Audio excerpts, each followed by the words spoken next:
Hello everyone, today we are going to discuss the seventh chapter. This chapter is about water, air, heat, light, sound, measurement and motion. तो इन सब को discuss करेंगे हम लोग इस chapter में.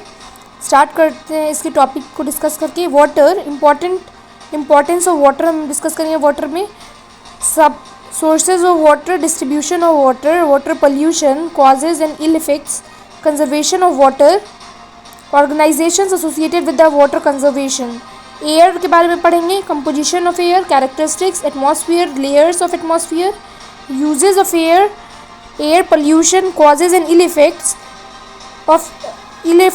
Of air pollution and atmospheric pressure and wind. Heat के बारे में पढ़ेंगे. What is heat, temperature of humans, transfer of the heat absorber, heat reflector, melting point, freezing point, boiling point. फिर लाइट के बारे में पढ़ेंगे. Objects on the basis of light, shadow, solar Eclipse, lunar इक्लिप्सेस, reflection of the light, mirror. Refraction के बारे में पढ़ेंगे. Diffraction, scattering of light, colours of object. Sound, characteristics पढ़ेंगे. साउंड का इको पढ़ेंगे. रिवर्बरेशन पढ़ेंगे. रेंज पढ़ेंगे of frequency of sound. Sound pollution पढ़ेंगे हम लोग. Causes and ill effects and measures to prevent sound pollution. फिर हम लोग मेजरमेंट एंड मोशन डिस्कस करेंगे. Measurement, terms related to measurement, motion, terms related to motion, Newton's law of conservation of momentum. तो हम लोग स्टार्ट करते हैं इस डिस्कशन को. हमें पता है कि इकोसिस्टम में दोनों ही बायोटिक और एबायोटिक कंपोनेंट्स प्रेजेंट होता है. प्लांट्स और एनिमल्स जो बायोटिक कॉन्स्टिट्यूएंट्स होते हैं इकोसिस्टम के, वेयर एज एबायोटिक में क्या इंक्लूडेड है. एबायोटिक में water, air, light, heat, soil, ये सब एबायोटिक कंपोनेंट होता है. दोनों ही बायोटिक और एबायोटिक कंपोनेंट दोनों ज़रूरी होते हैं for survival of living beings. और किसी की भी कमी की वजह से इम्बैलेंस हो सकता है इन्वायरमेंट में. Thus to maintain the balance in the environment both biotic and abiotic components are necessary. तो दोनों ही की ज़रूरत होती है, चाहे वो बायोटिक कंपोनेंट्स हो या फिर एबायोटिक कंपोनेंट्स हो. सब इंटरलिंक्ड है, इंटरकनेक्टेड है और डिपेंडेंट है एक दूसरे पे. वाटर, अबाउट 3/4 मतलब 71% of the earth is covered with water. It is a part of hydrosphere. पता है हमें हाइड्रोस्फीयर का पार्ट है water. The earth gets water through water cycle. इस वाटर साइकिल से ही वाटर जो है रिसाइकल होता रहता है, अर्थ में आ जाता है रेनफॉल के ज़रिए. When the water of the seas, oceans, rivers, ponds, lakes, etc. are heated by the rays of the sun and then the water gets evaporated and forms cloud. तो इवोपोरेशन का पूरे प्रोसेस में क्या होता है, जो रिवर्स में है, ओशियंस, लेक्स, हर जगह वाटर बॉडीज़ में जो होते हैं प्रेजेंट वाटर, वो इवोपोरेट करता है और ऊपर जाके वो कंडेंस होके क्लाउड बना देता है. और क्लाउड हैवी पड़ जाता है तो रेनफॉल की तरह, प्रेसिपिटेशन की तरह, स्नोफॉल की तरह वो वापस ज़मीन पे आ जाता है. This precipitation occurs in the form of snow, hailstones, rain. Thus water again reaches the sea, ocean, rivers, ponds, lakes. Evaporation and formation of the cloud takes place and the precipitation occurs. तो evaporation और precipitation ये दोनों process continuous होता रहता है water cycle में. Thus the process in which water from the hydrosphere reaches the atmosphere and again comes down in the hydrosphere is known as water cycle. Importance क्या है water का? Water is the basic necessity of all living beings. बहुत ज़्यादा essential है, basis है ये. Life का basis क्या है, वाटर है. 70% of the weight of the human body consist of water. Blood के फॉर्म में वाटर हमारे बॉडी में प्रेजेंट होता है. 70% वेट कंस्टिट्यूट करता है. Human beings need water for drinking, cooking, washing, cleaning. सबके लिए ह्यूमन बींग्स को पानी की ज़रूरत है. एनिमल को भी पानी चाहिए बायोलॉजिकल प्रोसेस के लिए और अपनी बॉडी के टेम्परेचर को मेंटेन करने के लिए. प्लांट्स को फोटोसिंथेसिस में पानी की ज़रूरत होती है. ट्रांसपोर्टेशन में मिनरल्स के और जर्मिनेशन में सीड्स के, एज वेल एज ट्रांसपिरेशन से रेस्पिरेटरी, इवोपोरेशन, ट्रांसपिरेशन के ज़रिए एक्सेस वाटर लॉस होता रहता है. Some animals and plants live in water. कुछ एक्वेटिक एनिमल्स पानी में ही रहते हैं. Electricity is produce from the water. Hydro power plant होता है जिससे कि पानी से इलेक्ट्रिसिटी हम जनरेट करते हैं. Many industries like paper mills, iron, steel in factories, fertiliser industries etcetera need water. सबको पानी की ज़रूरत है. Sources of water. वाटर हम लोग को 3 फॉर्म से मिलता है. सॉलिड, लिक्विड, गैस में. सॉलिड फॉर्म जो है वो उसका क्या है, वाटर का आइस है. लिक्विड फॉर्म जो है वो सी में, ओशियन में, पॉन्ड्स में, रिवर्स में, अंडरग्राउंड वाटर में लिक्विड पार्ट फॉर्म में प्रेजेंट होता है वाटर. गैसेस फॉर्म में एटमॉस्फेयर में प्रेजेंट रहता है water. Presence of water vapours in the atmosphere is known as humidity. ये याद रखना, humidity, presence of water vapour in the atmosphere, इसे ह्यूमिडिटी कहते हैं। Humidity is measured by hygrometer. Hygrometer से ह्यूमिडिटी हम मेजर कर सकते हैं। Distribution of water, 3/4 of the earth is covered by water. पता है हमें 3/4 जो है अर्थ की वो वाटर से कवर्ड है। Still it is scarce because the distribution of is uneven. लेकिन ये बहुत कम है ज़रूरतों को पूरा करने के लिए। ओशियन में और सी में 97% वाटर है जो कि सॉल्टी होता है और ये यूज़फुल नहीं है। लेकिन आइस में नॉन सॉल्टी वाटर प्रेजेंट होता है अबाउट 2% आइस की फॉर्म में। रिवर्स, लेक्स, अंडरग्राउंड वाटर जो है वो 1% होता है जो कि यूज़फुल होता है। ओनली 0.006% ऑफ यूज़फुल वाटर हम लोग के पास है जिसे हम लोग हमेशा यूज़ करते हैं। Water fit for drinking is known as portable water. जो हम लोग के लिए फिट होता है पीने के लायक वो उसे हम लोग पोर्टेबल वाटर कहते हैं। Water pollution causes and its ill effects. Contamination of the water which is harmful to the humans, animals, plants, soils known as water pollution. Water के कंटामिनेशन होने को उसको हम लोग वाटर पोल्यूशन कहते हैं। It is caused by the domestic waste, urine, faecal matter, इन सबको फेंकते हैं अगर हम वाटर बॉडीज़ में तो वाटर पोल्यूटेड हो जाता है। इंडस्ट्रियल मैटर, वेस्ट को, केमिकल्स को हम लोग फेंकते हैं तो भी वाटर पोल्यूशन हो जाता है। Polluted water. Use of detergents for washing clothes. अगर हम लोग पॉन्ड्स में, रिवर्स के किनारे हम लोग वॉशिंग क्लोथ्स को वॉश करते हैं तब भी वाटर पोल्यूटेड हो जाता है। Use of fertilisers, weedicides, pesticides, इन सबको भी यूज़ कम करेंगे तो, यूज़ ज़्यादा करेंगे तो वाटर पोल्यूशन होगा, हमें कम करना चाहिए। Throwing the dead bodies of animals in the sources of water. किसी भी मरे हुए जानवर को फेंकने से वाटर पोल्यूशन होता है। The level of river pollution is measured by the biological oxygen demand, biochemical oxygen demand. Biochemical oxygen demand means biochemical oxygen demand in 5 days. 5 अगर लिखा रहेगा साथ में तो 5 दिन की बायोकेमिकल ऑक्सीजन डिमांड क्या है वो इंडिकेट करेगा। It is very necessary to stop the pollution of water. If we remove the above mentioned factors water pollution, then there will be no water pollution. अगर हम लोग फर्टिलाइजर्स, पेस्टिसाइड, इन सब की usage को कम कर दें, अगर हम लोग किसी डेड बॉडीज़ को, ऑर्गेनिजम्स को उसमें थ्रो ना करें या क्लोथ्स को वॉश ना करें हम लोग, तो वाटर पोल्यूशन कम हो सकता है। It is very necessary to stop water pollution.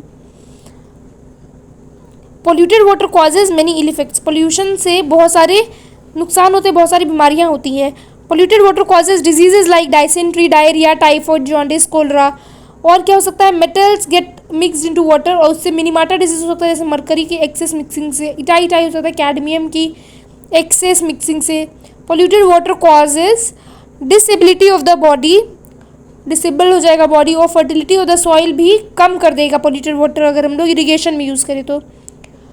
We should drink boiled water to prevent ourselves from the diseases. हमें उबाल के पानी पीना चाहिए। एलएम को ऐड करते हैं हम लोग प्योर करने के लिए वाटर में।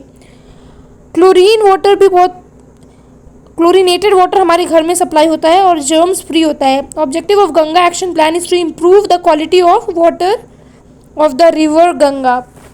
तो रिवर गंगा के वाटर को क्वालिटी को इम्प्रूव करने के लिए गंगा एक्शन प्लान आया। ड्रॉट क्या है, सूखा पड़ना। When there is little or no rainfall, then drought is caused. It causes the following ill effects. Drought की वजह से क्या क्या ill effect होता है? Sources of water becomes dry, plants also become dry, animals die. तो क्या हो जाएगा इसमें, पानी का जो सोर्स है वो ड्राई हो जाएगा, पानी कम मिलेगा, प्लांट्स मर जाएंगे, एनिमल्स भी मरेंगे। Flood, when there is excess of rainfall, then flood occurs. और फ्लड से भी बहुत सारे इफेक्ट होते हैं। क्या, कीड़े मकोड़े बढ़ जाएंगे, इंसान को रहने में प्रॉब्लम होगी, शेल्टर उससे उन्हें अलग अपने घर से निकल के कहीं और जाना पड़ेगा। Erosion of the fertile soil, ऊपर का ह्यूमस जो है वो भी हट जाएगा, इरोजन हो जाएगा फर्टाइल सॉइल का। Crops get submerge in the और ड्रेन ऑफ, क्रॉप का लॉस हो जाएगा। डिजीजेज, मलेरिया, डेंगू, कॉलेरा जो कि मॉस्किटो से फैलते हैं वो ज़्यादा बढ़ जाएंगे। हाउसेज आर ड्रेन्ड ऑफ, और डेथ हो जाएगा लिविंग बींग्स का। कंजर्वेशन कैसे करेंगे हम लोग वाटर की, water is precious thing, life is impossible without it. सही बात है, water is life, water is necessary for many activities.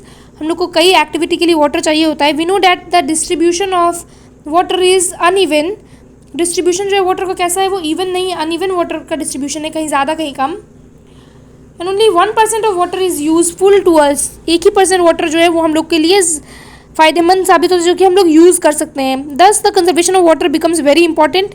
Rain is the main source of water on the earth, so we should not allow the rain water to flow useless.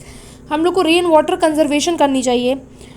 Water should be stored. In Asian times people use to store the rain water step wells, बवारिस या फिर बायोलिस and lakes which was use by the whole community. तो पहले ज़माने में भी rain water conservation को क्या बोलते थे, बवारिस या फिर बायोलिस। Reason for the dry wells can be, क्यों सूखने लगा है वेल, कुआं क्यों सूखने लगा। The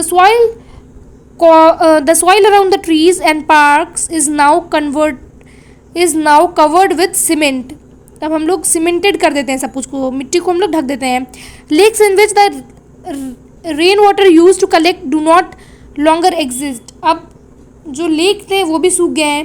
water is being pumped up from the ground with the help of electric motors. हम लोग कैसे पंपिंग करते हैं, पंप कैसे करते हैं, वाटर को कैसे निकालते हैं, इलेक्ट्रिक मोटर के जरिए। Rain water can be stored and conserved in the following veg. कैसे हम लोग कंजर्व कर सकते हैं, इसमें लिखा है रूफ वाटर हार्वेस्टिंग सिस्टम। हम लोग ऊपर में अपने घर के पानी जमा कर सकते हैं, टैंक में या फिर टंका में, थ्रू पाइप से हम लोग वो उसको यूज़ कर सकते हैं। The collected water is later use for various purposes. Rain water is allowed to go under the ground pipes और drain constructed along the roads. तो हम लोग अंडरग्राउंड करके भी उसे स्टोर करके रख सकते हैं। This increases the level of underground water as artesian wells and can also be constructed. हम लोग वेल्स भी आर्टिसियन वेल बनवा सकते हैं। We can adopt the policy of less use, reuse and recycle water. Water pollution prevention and control act कब ये pass हुआ, 1974 में। Every 22 March is celebrated as world's water day.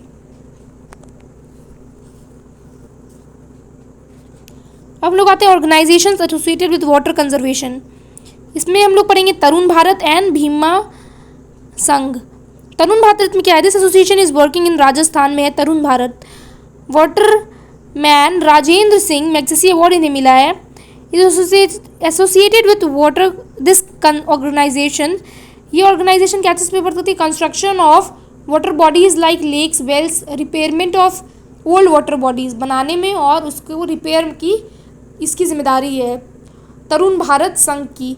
Bhima Sangha क्या है, this is an organisation of children in the whole Gundi district of Karnataka में है ये Bhima Sangha. This organisation got the renovation of the lake of its area and solve the water problem of its area. अब air के बारे में हम लोग पढ़ते हैं। Air is the mixture of gases. Beside gases like nitrogen, oxygen, carbon dioxide, argon, etc., dust particles, water vapor is also present in air। हम लोग को पता है एयर में धूल मिट्टी भी होती है गैसेस के अलावा। कॉम्पोजिशन क्या क्या है एयर का, 78%। मैक्सिमम अमाउंट में नाइट्रोजन प्रेजेंट है, 21% ऑक्सीजन का प्रेजेंट है और 1% उस पर gases, dust particles, water vapour present है। इसमें भी 0.03% क्या है, कार्बन डाइऑक्साइड प्रेजेंट है, कार्बन डाइऑक्साइड प्रेजेंट है। Nitrogen 78%, this is the most abundant gas, सबसे ज़्यादा यही है, प्लांट्स के लिए ज़रूरत होती है इसकी। And not help in burning में ये खिलाफ है, बर्निंग को ये रोक देता है। ऑक्सीजन 21%, सेकेंड मोस्ट ये इम्बंडेंट है और ये ज़रूरी होता है सारे लिविंग बींग्स के सर्वाइवल के लिए। इट हेल्प्स इन बर्निंग, और ये आग लगाने में बर्निंग को भी असिस्ट करता है। Other gases present in the air are carbon dioxide, helium, ozone, argon, hydrogen.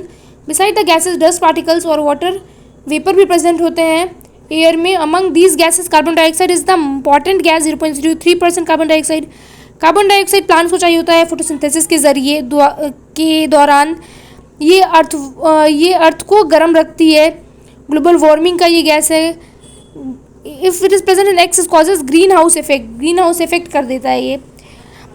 It is state, green house effect क्या है, स्टेट ऑफ अर्थ इसमें अर्थ की टेम्परेचर बहुत ज़्यादा हो जाती है रिक्वायर्ड टेम्परेचर से। It is the first observe by Jean Baptiste Fourier. It causes global warming, Jean Baptiste Fourier causes, it caused it is cause due to the increase in the concentration of carbon dioxide बढ़ने से होता है ये। Main gas methane, nitrogen, nitrous oxide, water vapour इसका main gases है। Ruminants cud chewing animals also releases methane gas, उनके cow dung में methane gas present होता है। इफेक्ट्स क्या होते हैं? मेल्टिंग ऑफ द स्नो, अगर ग्रीन हाउस इफेक्ट होगा तो स्नो जो है वो मेल्ट करने लगेंगे, इससे फ्लडिंग हो जाएगी। Melting of the snow causes rise in the water level and causes submergence of the coastal area, जहाँ पे समुद्र के किनारे जो हैं एरियाज वहाँ पे वो फ्लड आ जाएगा। Increase in the infrared radiations, greenhouse effect cause can be minimised by planting more and more trees, plant लगा के ग्रीन हाउस इफेक्ट को कंजर्व को मिनिमाइज किया जा सकता है। Characteristics of air, its omnipresent, हर जगह प्रेजेंट होता है ये। ऑर्डरलेस होता है, कलरलेस होता है, ट्रांसपेरेंट होता है। एयर के बहुत सारे गैस का अलग अलग काम है, अलग अलग यूजेस है। एयर बहुत इंपॉर्टेंट है सर्वाइवल के लिए। It has wait and occupy space, ये भी प्रॉपर्टी है। Atmosphere layer surrounding the earth, उसको हम लोग एटमॉस्फेयर कहते हैं। It is divided into many layers. Layers of atmosphere में हम लोग troposphere, stratosphere, mesosphere and exosphere, 4 layer होते हैं प्रेजेंस। मेसोस्फेयर को हम लोग आइनोस्फेयर, मेसोस्फेयर नहीं, हम लोग आइनोस्फेयर को थर्मोस्फेयर भी कह सकते हैं। 1 2 3 troposphere, stratosphere, mesosphere and exosphere. Exosphere, troposphere, stratosphere, mesosphere, ionosphere, exosphere, sorry 5 layer है ये। 1 2 3 4 5। ट्रोपोस्फियर, ट्रोपोस्फियर जो सबसे नज़दीक है अर्थ के वो उसे ट्रोपोस्फियर हम लोग कहते हैं। This is innermost layer, 8 kilometre ही दूर है बस हमारे अर्थ के सरफेस से। 8 किलोमीटर पोल्स के ऊपर है और ये 18 किलोमीटर इक्वेटर के ऊपर है। सेंटर में होता है इक्वेटर और पोल्स ये होते हैं। All the climatic changes like the formation of cloud, storms, melting of snow, ये सब कहाँ होता है? ट्रोपोस्फियर में। This layer the temperature decrease by 1 degree Celsius every 165 metre पे हम लोग 1 डिग्री टेम्परेचर गिरता है। Stratosphere, the temperature of this layer remains constant, stratosphere में कांस्टेंट टेम्परेचर मिलता है हमें, कोई क्लाइमेटिक चेंज नहीं होता है इस लेयर में। And layer is suitable for flying of aeroplanes, यहाँ पे ये एरोप्लेन उड़ता है। ओजोन लेयर भी इसी को कहते हैं हम लोग, ओजोन यहाँ पे मिलता है जो कि हमें यूवी रेस से बचाता है। और यूवी रेडिएशन जो है वो हार्मफुल होता है, बहुत ज़्यादा हार्मफुल होता है। 16 सितंबर को हम लोग ozone world ozone day celebrate करते हैं। मेसोस्फीयर क्या है? This layer has the coldest temperature, सबसे ठंडक मेसोस्फीयर में होती है। यहाँ पे मेटेरोइड्स भी जलते हैं। आयनोस्फीयर को थर्मोस्फीयर हम कहते हैं। आयनोस्फीयर में आयन ज़्यादा, radio active waves, radios, televisions, telephones का कम्युनिकेशन जो इस लेयर के ज़रिए होता है। और मीटर्स स्टार्ट बर्टिंग, मीटियोर्स यहाँ पे जलने लगते हैं। Exosphere is the outer most layer of the atmosphere, नाम से पता चल रहा है एक्सोस्फीयर बाहरी लेयर है। And this layer hydrogen and helium gases is abundant in the exosphere. This is the layer space is formed, यहाँ पे स्पेस बनता है। Uses of air, nitrogen present in the air is used by the plants use carbon dioxide to prepare food. Carbon dioxide keeps the earth warm, गर्मी भी provide करता है। Oxygen जो है बहुत ज़्यादा ज़रूरी होती है लिविंग बींग्स के लिए। अंदर में जो सी डाइवर होते हैं, जो डाइविंग करते हैं माउंटेनर्स, वो ऑक्सीजन सिलेंडर लेके चलते हैं, सांस लेने की उन्हें दिक्कत ना हो ऑक्सीजन की, इसलिए वो ऑक्सीजन सिलेंडर लेके चलते हैं। Birds and aeroplanes fly in the air helps in drying the clothes and its we are able to hear the voices because of presence of air. तो साउंड वेव्स जो है वो कैसे होते हैं, उनको मटेरियल चाहिए होता है, उनको एयर में ही वो ट्रेवल कर सकते हैं। वैक्यूम में हम लोग को कुछ आवाज़ सुनाई नहीं देगी। Wind mills run due to the air produce electricity. Air helps in dispersion of the seed के डिस्पर्शन में हेल्प करता है। और एयर ब्रेक्स भी हम लोग यूज़ करते हैं व्हीकल्स में, ट्रेन्स में हम लोग एयर के प्रेशर से ब्रेक लगाने में यूज़ करते हैं। यूज्ड इन पिलोज में, बलून्स में, टायर्स में हम लोग एयर को यूज़ करते हैं। और एयर जो है वो सर्वाइवल के लिए ज़रूरी होता है। Hair and mucus present in the nose of animals prevent the entry of dust particles. Air के डस्ट पार्टिकल्स को रोकने के लिए हम लोग के पास म्यूकस और नोज़ में हेयर्स प्रेजेंट होते हैं। एयर पोल्यूशन क्या होता है? Causes and ill effects, presence of unwanted particles in the air is known as air pollution. This unwanted particle is harmful बहुत ज़्यादा ख़तरनाक होता है। एयर पोल्यूशन से एज़मा हो सकता है, बहुत सारी अलग अलग तरीके की बीमारी हो सकती है। It is cause due to the forest fire. अगर पूरे जंगल में आग लग गया है तो कार्बन डाइऑक्साइड एक्सेस में निकलेगा और इससे जो स्मॉल डस्ट पार्टिकल्स हैं वो भी उड़ेंगे हवा में और एयर को पोल्यूटेड बना देंगे। वॉल्केनिक इरप्शन से, डस्टी स्टॉर्म से। It is cause due to the afforestation, urbanisation, industrialisation. ज़्यादा से ज़्यादा डिफॉरेस्टेशन होगा, यहाँ पे ए फर्स्ट गलती से deforestation. It is caused by carbon monoxide, sulphur dioxide and cause gases release from the factories, vehicles. CFC gas, freon जो होता है, release from the refrigerator and air conditioner, causes air pollution. It is caused by smoking, burning of the cow dung wood is responsible for the air pollution। के लिए ये सब भी बहुत ज़्यादा ज़रिया सोर्स बनता है जो कि विलेजेस में ज़्यादा यूज़ होता है। काउ डंग या फिर वुड हम लोग जला के खाने पकाने में हम लोग यूज़ करते हैं। Gases release from the burning of the wood, cow dung, coal is known as gaseous waste. Ill effects beside affecting the living beings, air pollution also effects building, monuments. इनको भी ये गंदा कर देता है। ताजमहल एग्जाम्पल है हमारे पास, येलोइश हो गया स्टोन उसका। It causes the tiredness, mental instability, lung cancer, respiratory disorders. Unwanted particle जो होता है एयर में, उससे ये सारी डिजीज़ हो सकती हैं। ये बहुत कॉमन डिजीजेज। सिलिका से सिलिकोसिस हो जाएगा, आयरन प्रेजेंट रहेगा तो सिड्रोसिस हो जाएगा, वेल्डर्स लंग्स भी कहते हैं इसे। कोल एक्सेस में प्रेजेंट रहेगा तो क्या हो जाएगा हमारे पास, एंथ्राकोसिस। एस्बेस्टॉस प्रेजेंट रहेगा, एस्बेस्टोसिस। कॉटन या फाइबर का डस्ट रहेगा तो बाइसिनोसिस। लंग कैंसर हो जाएगा, white lung cancer. Sugar cane से bagassosis. Cereal grain hay dust से क्या हो जाएगा, फार्मर्स लंग। वुल से सॉर्टर्स डिजीज एंड टिन से स्टेनोसिस। कार्बन मोनोऑक्साइड जो है when get mixed with the hemoglobin stops the supply।